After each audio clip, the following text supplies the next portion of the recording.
முக்கியமாக அந்த 3 விஷயம் பிடிச்ச நிலத்தை வந்து கண்டிப்பாக வந்து விவசாயம் பண்ணுங்கள். சான்றிதழ்கள் வந்து கரெக்டாக வந்து அரசாங்கத்திலிருந்து வாங்குங்க. முக்கியமாக அந்த 2006 வனச்சட்டத்தை வன உரிமை சட்டத்தின் மூலமாக தான் உங்களுக்கு உரிமை கிடைக்குதுன்னு சொன்னால் அந்த சட்டத்தில் முதல்ல என்ன சொல்லியிருக்குங்கிறத தெரிஞ்சுக்கோங்க.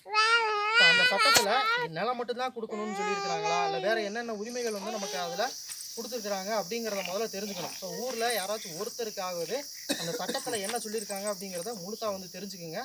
எனக்கு தெரிஞ்ச வரைக்கும் விஷயங்களை நான் வந்து சொல்கிறேன். ஏன்னா ஒரு அதிகாரம் நமக்கு வழங்கப்பட்டிருக்கு, இத்தனை சலுகைகள் இருக்குது அப்படிங்கிறதே மக்களுக்கு தெரியாத போது என்ன பண்ண மாட்டாங்க, மக்கள் அதை வந்து பயன்படுத்த மாட்டாங்க. ஸோ இப்போதைக்கு உங்களுக்கு தெரிஞ்சதுன்னா தனிநபர் உரிமை கார்டு கொடுக்குறாங்க அப்படிங்கிறது. ஸோ அதை தாண்டி இன்னும் நிறைய சமுதாய உரிமைகள்னு சொல்லி கொடுக்குறாங்க, நிறைய உரிமைகள் இருக்குது. ஸோ அதையெல்லாம் வந்து நிச்சயமாக வந்து கேட்டு பெறுங்க. ஸோ தெரிஞ்சுக்குங்க. ஸோ தெரிஞ்சுக்கிட்டு மனுவை வந்து முறையாக கொடுங்கம்மா. நீங்கள் முறையாக வந்து மனு கொடுக்கல, மனுவில் வந்து கையெழுத்து போடல, முக்கியமான சாதி சான்றிதழ் வந்து இணைக்கலை, ஆதார் கார்டு வந்து இணைக்கலை, இப்போ மற்ற சமூகத்தை சேர்ந்தவராக இருக்காங்க அப்படின்னு சொன்னால் 75 வருஷம் ரெக்கார்டு வந்து கேட்குறாங்க. ஸோ அதுக்கு ஏதாவது நீங்கள் ரெக்கார்டு கொடுத்தீங்கன்னா தான் அந்த அப்ளிகேஷன் வந்து ஃபார்வேர்டே ஆகும்.